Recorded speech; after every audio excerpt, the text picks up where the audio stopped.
My self doctor M के Paliwal, assistant professor in chemistry, government girls college Chomu. बच्चों, हम आज फ़ोटो केमिस्ट्री का अंतिम पार्ट पढ़ रहे हैं।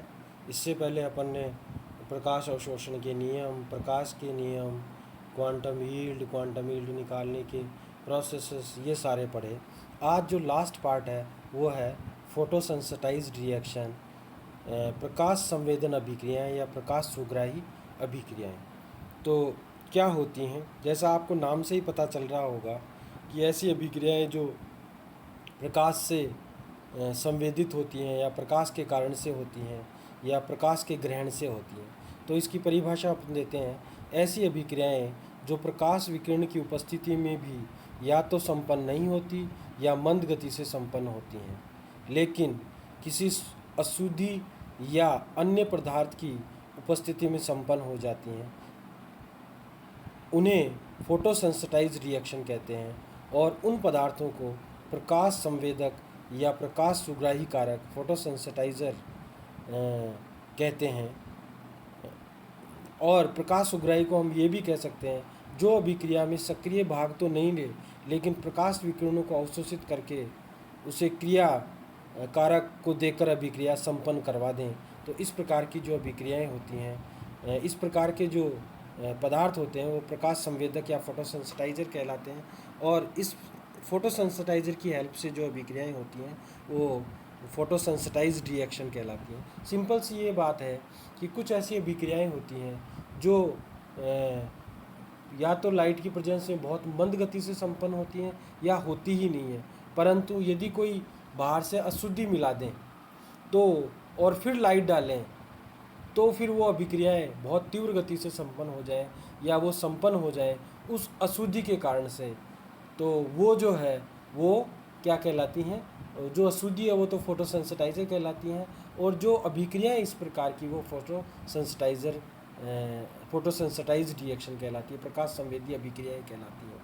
देखिए, बाहर से जो भी पदार्थ मिलाया जाता है वो हमेशा अशुद्धि होती है, चाहे वो कोई बढ़िया कार्य करे।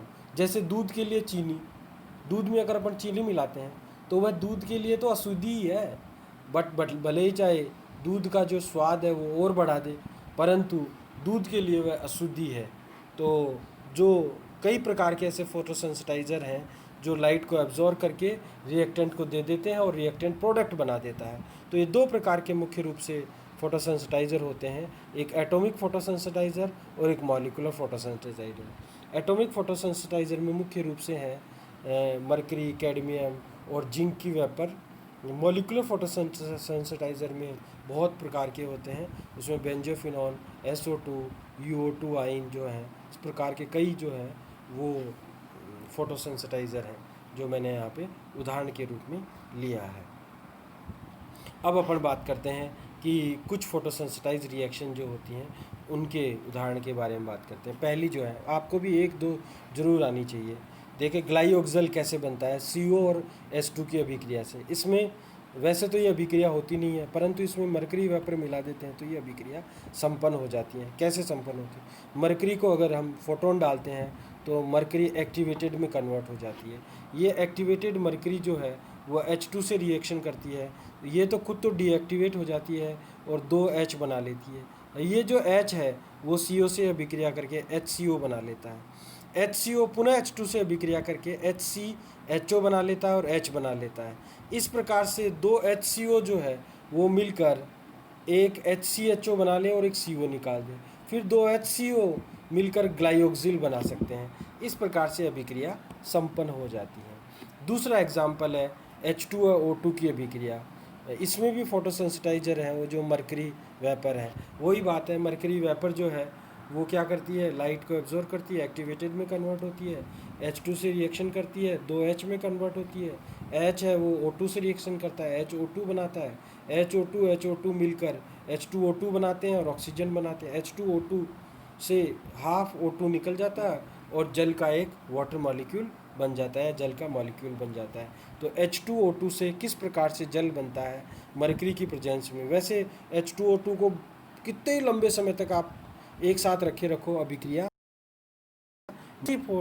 फोटोसेंसिटाइजर जो है आप डाल देंगे मरकरी तो इसकी अभिक्रिया हो जाएगी। ठीक इसी प्रकार से तीसरा एग्जाम्पल लेते हैं, अमोनिया का वियोजन। इसमें भी फोटोसिंथेसाइजर मरकरी है। तो आपको एक या दो एग्जाम्पल याद रख लेना है, क्योंकि प्रश्न जो है वो ऐसे पूछा जाता है कि प्रकाश संवेदक क्या होते हैं या प्रकाश संवेदीय विक्रियाएं क्या होती हैं, ये किस प्रकार से होती हैं, कोई उदाहरण से ही समझाइए। तो एक अमोनिया का उदाहरण अपन लेते हैं। इसमें मरकरी आपने लिया, फोटोन डाला तो जो है मरकरी एक्टिवेटेड हो गया, इसने अमोनिया को एनर्जी दी, अमोनिया एक्टिवेट हो जाता है, अमोनिया जो है वो है NH2 और H में कन्वर्ट हो जाता है, H मिलकर H2 बना लेते हैं, NH2 मिलकर N2H4 बना लेते हैं, N2H4 मिलकर NH3 प्लस NH2 बनाते हैं, NH2 मिलकर N2 प्लस 2H2, कई तरह के प्रोडक्ट बना सकते हैं। इस प्रकार से अभिक्रिया संपन्न हो सकती है। अब देखिए, फोटोसिंथेसिस भी एक प्रकार का क्या है, फोटोसेंसिटाइज रिएक्शन है। इसमें फोटोसेंसिटाइजर के रूप में क्लोरोफिल काम करता है। क्लोरोफिल लाइट को एब्जॉर्ब करता है। क्लोरोफिल क्या करता है, लाइट को एब्जॉर्ब करता है, और ये एक्टिवेटेड क्लोरोफिल में कन्वर्ट हो जाता है। ये एक्टिवेटेड क्लोरोफिल वाटर जो है उसके साथ रिएक्शन करता है, तो क्लोरोफिल तो डीएक्टिवेट हो जाता है और वाटर जो है एक्टिवेटेड मॉलिक्यूल के रूप में कन्वर्ट हो जाता है। ये वाटर जो है वो CO2 के साथ अभिक्रिया करके ग्लूकोज बनाता है और ऑक्सीजन बना लेता है। इस प्रकार से यह अभिक्रिया फोटोसिंथेसिस की संपन्न हो जाती है। एक एग्जाम्पल और लिया है, ऑक्जेलिक एसिड का अपघटन। वैसे मैं ऑक्जेलिक एसिड का अपघटन मैं आपको समझा चुका हूँ कि किस प्रकार से ऑक्जेलिक एसिड का यूरेनाइल आयन जो है ये की प्रेजेंस में जो है किस प्रकार से अभिक्रिया संपन्न होती है। यूरेनाइल आयन जो है वो यूरेनाइल ऑक्जेलेट एक्टिनोमीटर में मैंने बताया था, यूरेनाइल आयन जो है वो लाइट की प्रेजेंस में एक्टिवेटेड होता है और वह ऑक्जेलिक एसिड के साथ अभिक्रिया करके CO2 COH2O बना लेता है और यूरेनाइल आयन जो है वो डीएक्टिवेट हो जाता है। इस प्रकार से अभिक्रिया संपन्न हो जाती है। अब देखिए, अब इम्पोर्टेंट पार्ट इसका ही है, प्रकाश रासायनिक अभिक्रियाओं में ऊर्जा का स्थानांतरण। सिंपल सी बात है, प्रकाश energy transfer in photochemical reaction कैसे होता है पहले समझिए।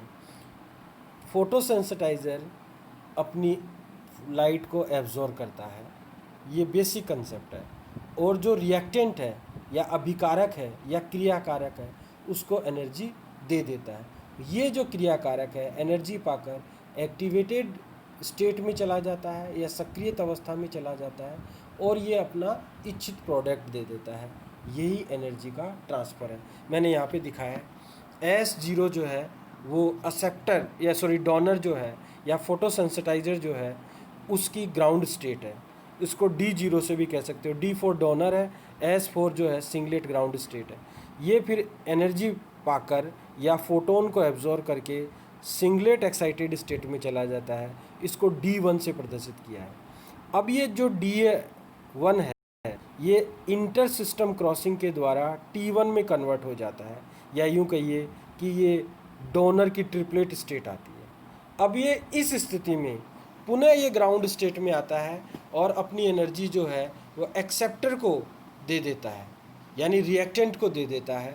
रिएक्टेंट जो है वो ट्रिपलेट स्टेट में चला जाता है, जिसको A3 से बताया है। A3 का मतलब एक्सेप्टर की ट्रिपलेट अवस्था। अब इस ट्रिपलेट अवस्था में जाने के बाद ये जो है वह प्रोडक्ट में कन्वर्ट हो जाता है या अपने इच्छित प्रोडक्ट में, हमारे द्वारा जो डिजायर किया हुआ है उस प्रोडक्ट में कन्वर्ट हो जाता है और अपने को उत्पाद दे देता है। इस प्रकार से एनर्जी ट्रांसफ़र होती है। देखिए, फोटोसेंसिटाइजर जब ट्रिपलेट एक्साइटेड स्टेट में होता है तो वह रिएक्टेंट से कोलाइड करता है, तब वह स्वयं तो ग्राउंड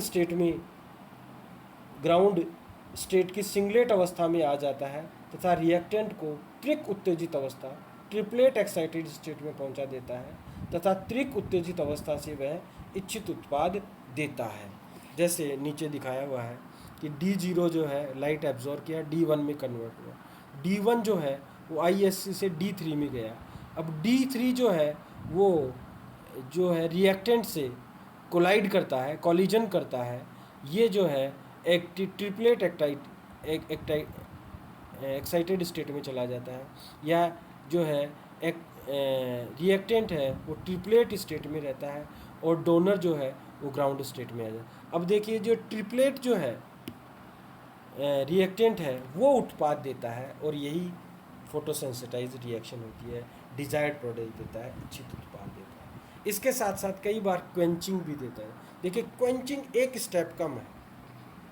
क्या है, जब डोनर जो है वो लाइट एब्जॉर्ब करके एक्साइटेड स्टेट में चला जाए और आईएससी के थ्रू वह ट्रिपलेट अवस्था में आ जाए और यहाँ से वह खुद ही अनडिजायर्ड प्रोडक्ट दे दे, ठीक है, और वह जो रिएक्टेंट है उसको एक्टिवेट करने में असमर्थ हो जाए तो अनडिजायर्ड प्रोडक्ट बन जाए, इस तरह का जो प्रोसेस है वह क्वेंचिंग कहलाता है। तो क्वेंचिंग क्या है, उपरोक्त फोटोकेमिकल प्रोसेस में यदि फोटोसेंसिटाइजर ट्रिपलेट एक्साइटेड स्टेट में रिएक्टेंट से कोलाइड कर उसे ऊर्जा देने में असमर्थ हो और वह स्वयं ही ट्रिपलेट एक्साइटेड स्टेट से अनडिजायर्ड प्रोडक्ट दे दे, तो इस प्रोसेस को जो है वह क्वेंचिंग कहते हैं। जैसे डी जो है वो प्रोडक्ट देता है अनडिजायर्ड, जो है D3 जो है वो अनडिजायर्ड प्रोडक्ट देता है, ये जो प्रोसेस है वो क्वेंचिंग कहलाता है, ठीक है। यानी कि थर्ड स्टेप में ऊपर देखिए D0, D1, D3 और यहीं पे प्रोडक्ट हो जाए और ए रिएक्टेंट से कोलाइड ही नहीं कर पाए, इस स्थिति में जो होता है वह क्वेंचिंग कहलाती है। इसमें हमेशा अनडिजायर्ड प्रोडक्ट बनता है जिसकी अपन कोई इच्छा नहीं करते हैं, हमारे लिए जिसका कोई उपयोग नहीं होता है। तो हम ये कह सकते हैं कि क्वेंचिंग से हमें अनडिजायर्ड प्रोडक्ट बनता है। इस प्रकार से ये जो चैप्टर है वो पूरा होता है। नेक्स्ट चैप्टर अपन पढ़ेंगे solution, dilute solution and colligative property. वह भी थियोरेटिकल चैप्टर है, इतना हार्ड नहीं है, जिससे आपको समझ में आ जाएगा। तो हमने जो है वो 2 यूनिट इसकी कंप्लीट कर ली है मुख्य रूप से, यानी कि लगभग हमने 40% सिलेबस कवर कर लिया है। मैं तो ये कहूँगा 50% सिलेबस कवर कर लिया है, क्योंकि स्पेक्ट्रोस्कोपी है वो सबसे बड़ा पार्ट है इस पेपर का। थैंक यू, धन्यवाद।